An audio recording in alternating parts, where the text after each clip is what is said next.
সর্বজনীন পেনশনের প্রত্যয় স্কিম বাতিলের দাবিতে আজ দ্বিতীয় দিনের মতো কর্মবিরতি পালন করছেন দেশের সব পাবলিক বিশ্ববিদ্যালয়ের শিক্ষকরা। এতে করে বন্ধ রয়েছে ক্লাস, পরীক্ষা সহ সব ধরনের একাডেমিক কার্যক্রম। বিভিন্ন বিশ্ববিদ্যালয়ের শ্রেণীকক্ষগুলোতে তালা ঝুলতে দেখা গেছে।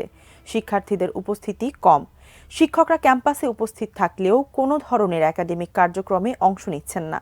তাদের পাশাপাশি কর্মবিরতি পালন করছেন বিশ্ববিদ্যালয়ের কর্মকর্তা কর্মচারীরাও। আন্দোলনরত শিক্ষকরা বলছেন, দাবি বাস্তবায়ন না হওয়া পর্যন্ত কর্মসূচি চালিয়ে যাবেন তারা। তবে আলোচনার জন্য প্রস্তুত আছেন বলেও জানিয়েছেন তারা। শিক্ষকদের দাবিকে যৌক্তিক হিসেবে মত দিলেও সেশন জটে পড়ার শঙ্কায় রয়েছেন শিক্ষার্থীরা। তারা বলছেন, অন্তত লাইব্রেরি খোলা রাখা হোক। পেনশন ইস্যুতে সোমবার থেকে অনির্দিষ্টকালের জন্য সর্বাত্মক কর্মবিরতি চালিয়ে যাচ্ছেন পাবলিক বিশ্ববিদ্যালয়ের শিক্ষকরা।